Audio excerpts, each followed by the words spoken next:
Nah, menurut informan kami tadi, ini ditransaksikan untuk wilayah-wilayah laut. Dan yang terlibat diantaranya adalah Dispenda, Dinas Pendapatan Daerah. Karena untuk menerbitkan SPPT ya, dalam rangka pengurusan peningkatan hak dalam proses jual beli, kan nanti ada yang ditingkatkan menjadi SHM atau HGB. Itu diantara yang penting ya, prosesnya itu adalah pemberian IPR, izin penggunaan ruang. Dan ini pasti ada permainan begitu. Jadi yang penting adalah menurut informan kami kepada Pak Prabowo Subianto untuk terkait tanah yang di laut yang muncul timbul sertifikat itu. Jadi yang dicabut itu jangan hanya patok tanahnya, tapi yang dicabut juga sertifikat-sertifikat yang ada di laut kita, karena itu semua adalah sertifikat bodong yang diproses melalui kegiatan mafia, ya, mafia yang memanfaatkan orang-orang yang ada di desa, melibatkan kecamatan, orang-orang di kecamatan, notaris, kemudian juga orang Pemda dan BPN begitu. Itu yang harus dicek semua. Nah, ada notaris yang saya sebutkan tadi, ini legend banget. Dia bisa melakukan transaksi di hari libur ya. Hebat banget nih, hari libur kok bisa transaksi ya. Jadi ada hari libur tadi, dia melakukan transaksi di tanggal 31 Desember. Padahal tanggal 31 Desember itu kan hari libur, pasti hari libur menjelang tahun baru gitu. Tapi semuanya bisa diterbitkan nih. Misalnya ada sertifikat di atas nama Henry di Paku Haji, itu diterbitkan dari AJB yang tadi ya, yang apa, notaris siapa tadi lupa.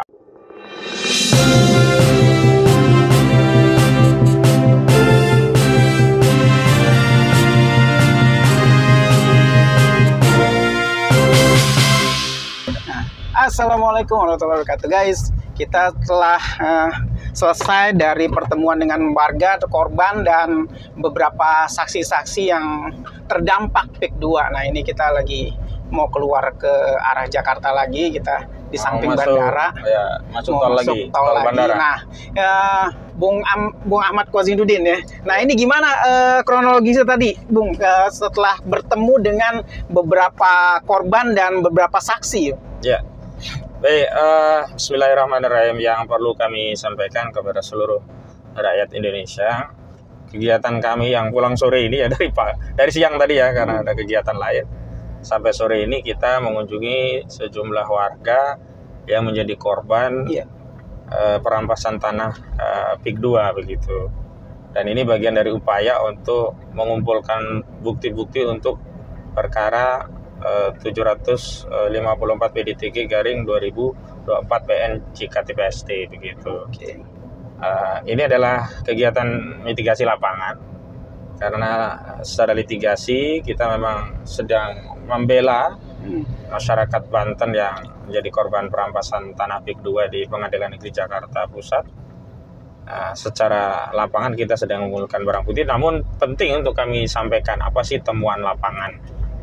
Yang pertama yang perlu kami sampaikan bahwa sebagaimana yang saya sampaikan sebelumnya, ini proses perampasan tanah itu terjadi secara terstruktur, sistematis dan masif dan brutal gitu. Khusus untuk pagar laut, saya konfirmasi ya dari sumber-sumber yang tadi ada sebagian tidak ingin disebutkan namanya, tapi korban yang lain tadi kan sudah kita bikin videonya kan tadi. Betul. Nah, itu nanti kita bisa lihat korban-korban bagaimana empang mereka diuruk, diambil dari 2015 sampai hari ini nggak dibayar, itu 6 hektar lebih tadi. Nah, untuk yang laut itu saya mau kasih tahu kepada seluruh masyarakat juga, Pak Prabowo Subianto, di atas laut kita itu Pak ternyata sudah diterbitkan sertifikat-sertifikat baik bentuknya SHM maupun SHGB. Allahu Akbar. Ya. Yang semestinya itu tidak boleh, karena laut itu kan milik negara ya. Teritorialnya tidak boleh kemudian dikuasai private, individu ataupun korporasi begitu.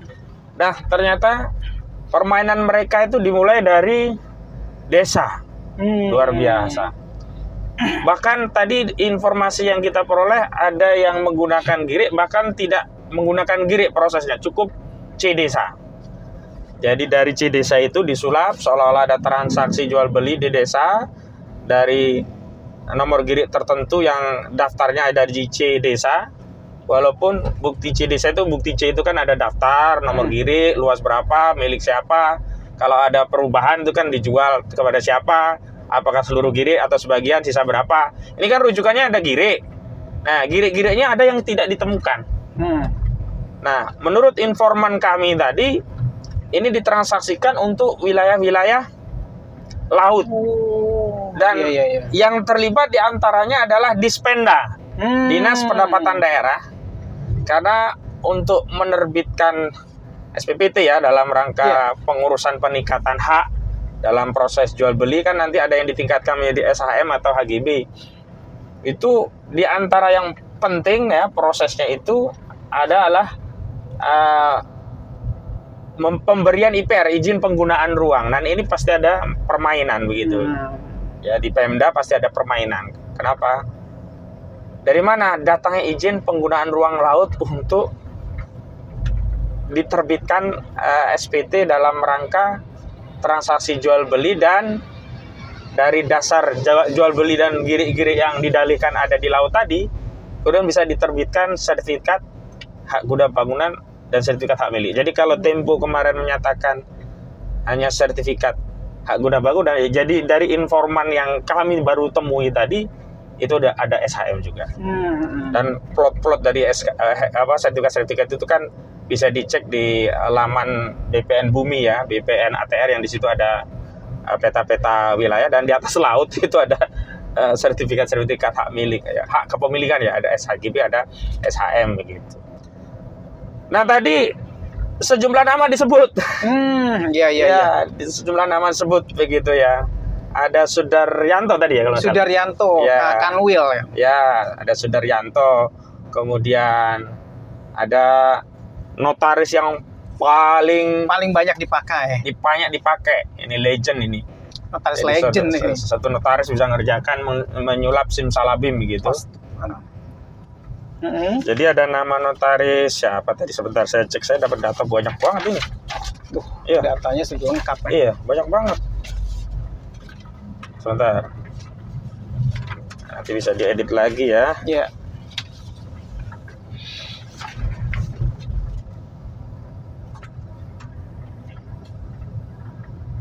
Iya, Indrarini Sawitri. Jadi notaris ini terkenal banget ya dalam proses perampasan tanah ini kasusnya. Indrarini Sawitri ini menerbitkan AJB yang luar biasa banyak, dan ada nama-nama yang legend yang saya sebutkan tadi ya, di dalam video yang lain ya. Ada nama kalau kemarin yang sering saya sebutkan adalah Engcun ya, atau Gojali. Kalau di sertifikat itu namanya Ahmad Gojali. Ada lagi nama dua yang paling banyak menguasai tanah, itu ada Freddy sama Henry. Jadi totalnya tanah yang dimiliki Henry, si Henry ini ada 5.901,554 meter persegi.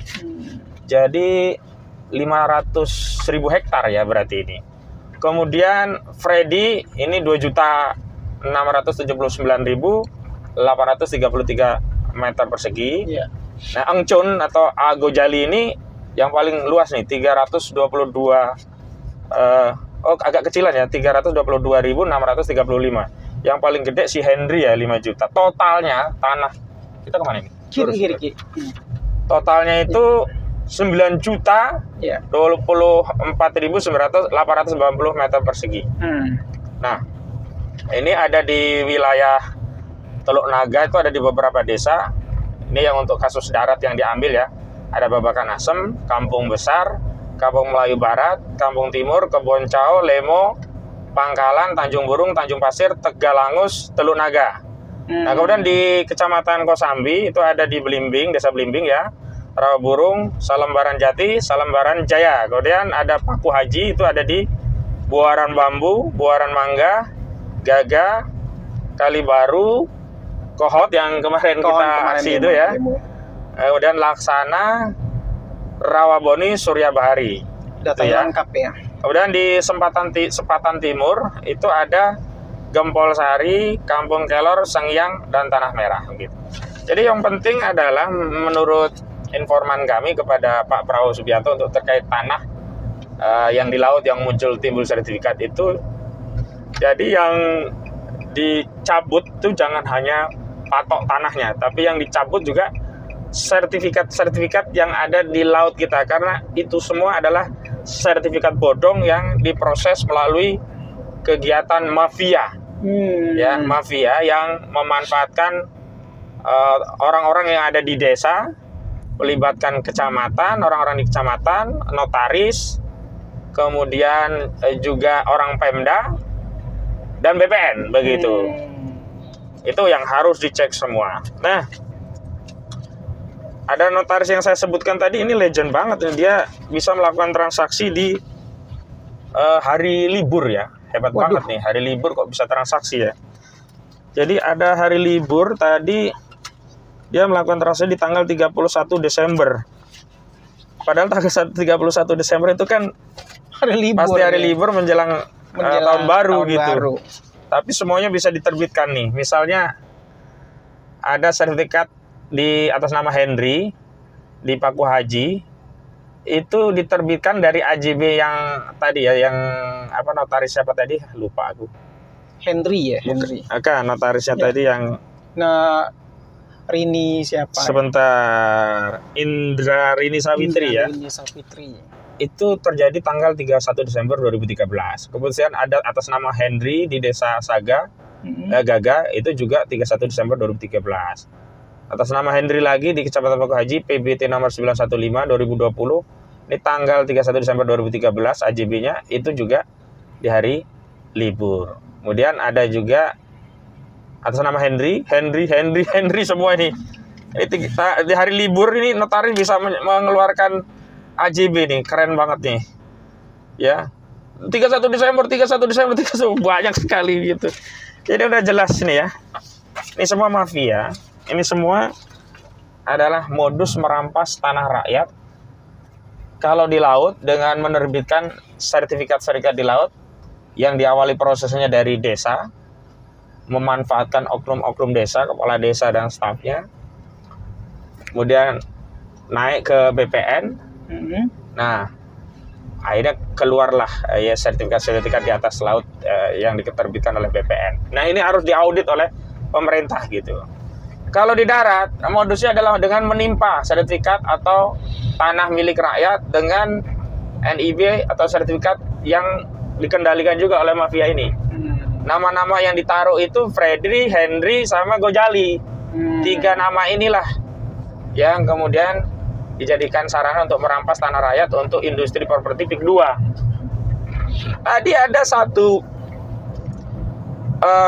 warga yang kita temui dan videonya ada, mungkin nanti terpisah ya dari kita ini. Itu 2015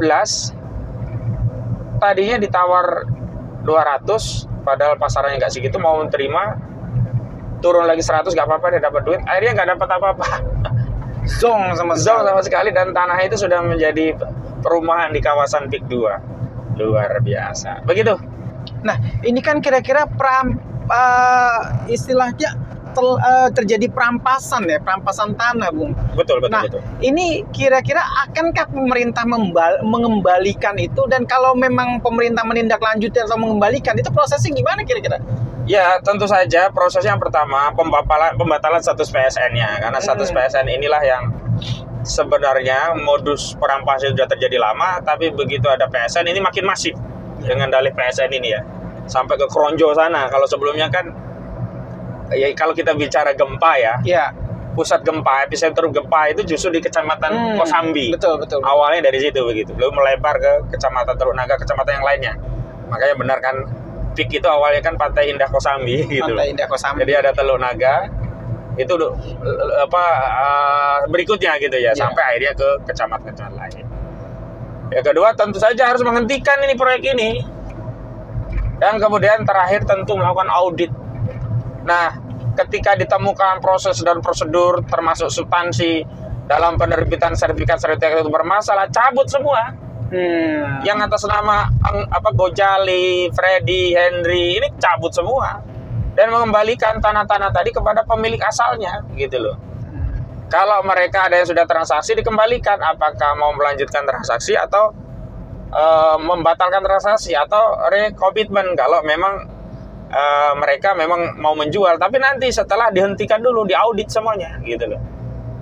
Yang paling penting adalah di laut, yang harus segera dilakukan adalah mengaudit sertifikatnya di laut dan demi hukum langsung dicabut, gak ada alasan. Gak mungkin di laut itu ada hak milik, ada sertifikat, gak mungkin. Nah, kalaupun ada dengan dalih misalkan dinarasikan itu dulu adalah tanah daratan, karena lamanya kemudian terkena abrasi menjadi lautan, nah kemudian terjadi jual beli. Nah ini yang harus diusut mafianya segera. Ditangkap semuanya begitu ya. Ya, oke. Nah, kemarin kan sempat terjadi pelaporan terjadi pelaporan ketika kita Bung Aka lapor ke KKP ya. Tapi tidak terjadi audiensi atau kita baru kirim surat ya. Betul, nah, betul. Itu sempat viral juga. Nah, kali ini kan TNI AL sudah mencabut tuh sebagian lah. Bukan sebagian, mungkin sebagian kecil lah laut. Tapi kok terkesan KKP ini tidak membantu, malah menyayangkan TNI AL mencabut itu. Gimana tanggapannya? Tadi saya baca berita Wahyu Sakti Trenggono, Menteri KKP ya, Kementerian Kelautan dan Perikanan, ya menyayangkan proses pencabutan karena dalihnya dia sedang melakukan penyelidikan gitu. Jadi seolah-olah itu barang buktinya kok dirusak. Padahal tidak pernah ada kata itu sebelumnya. Dia hanya mengatakan ya itu nanti kalau izinnya diurus ya nggak bisa apa-apa. Jadi kan seperti seolah-olah membeli peluang agar izinnya diurus. Jadi kalau kemarin KKP hanya ngasih segel dengan spanduk merah ya, tulisannya disegel oleh KKP, kan saya komplain juga kalau cuma nyegel kayak gitu, nggak ada tindakan pencabut dan sebagainya. Itu mah betul. Sama tukang sablon juga bisa gitu. Betul. Tapi begitu benar-benar dicabut oleh TNI AL ya, kok komplain gitu loh Menteri KKP. Lah KKP ini mewakili siapa? Mewakili presiden, dia itu bekerja untuk presiden atau bekerja untuk Aguan? Bekerja untuk Antoni Salim, bekerja untuk Jokowi. Harusnya nggak boleh ada statement itu di publik. Lawang TNI AL tegas menyatakan itu atas perintah Presiden Prabowo Subianto. Presiden Prabowo Subianto juga atasan langsung dari Menteri Kelautan dan Perikanan. Lah kok bisa perintah Presiden dikomplain oleh Menteri? Itu yang bertindak bukan TNI AL, itu secara substansial itu adalah tindakan dari kementerian, tindakan dari Presiden, karena TNI AL bertindak atas perintah Presiden gitu. Kacau juga. Heran saya, gimana nih menteri kok begitu gitu. Nah kemarin itu kita mau kasih informasi, katanya kan nggak tahu siapa yang pemagaran. Dan terakhir saya dengar dia malah mau manggil dari jaringan rakyat Pantura yang dalam ILC udah ketahuan bohong ya, masa nelayan masang pagar sendiri gitu. Kenapa nggak manggil kami? Yang sudah jelas saya kirim surat audiensi, saya sudah kirim video, pelakunya jelas. Yang magari itu mandor pemet. Yang order pekerjaan namanya Engcun alias Gojali. Nah Gojali ini yang namanya ada di sertifikat untuk rampas tanah ini ya. Kemudian yang ngasih pekerjaan yang supervisi itu namanya Ali Hanafi Alijaya, itu adalah orang dekatnya, tangan kanannya Aguan. Kenapa nggak didalami nama-nama itu gitu? Kenapa masih mau mendalami dari jaringan rakyat Pantura yang nggak jelas gitu loh? Ketika ditanya dananya dari mana, kebingungan. Ya memang iya. Dari mana nelayan bisa membiayai itu gitu loh? Jadi terkesan KKP ini ikut menutup-nutupi atau memperlambat proses pengungkapan pagar laut dan perampasan tanah baik di darat dan juga di laut oleh oligarki properti Big 2 begitu. Oke. Nah, besok ini kan sidang, Bung ya. Setelah berbagai macam kronologi hingga 2 sidang kemarin masih berkutik soal administrasi itu. Nah, kira-kira sidang besok ini masih berkutik soal itu atau ada kemungkinan dia didatangkan? Inilah yang saya juga menyesalkan, pengadilan kok sibuk dengan administrasi. Kami itu punya pengalaman panjang bersidang. Biasanya bersidang penggugat kalau sudah tunjukkan surat kuasa selesai. Loh kok ini sibuk nyari KTP asli dari penggugat, sibuk minta fotokopi KTP penggugat, sibuk nyari ini itu gitu loh. Lah surat kuasa itu kan sebagai bukti bahwa sebentar. Harusnya kan lebih baik fokus untuk memanggil dan menghadirkan tergugat yang sudah kita sebutkan dalam gugatan gitu loh, menindaklanjuti, dan kita sudah kirim kan.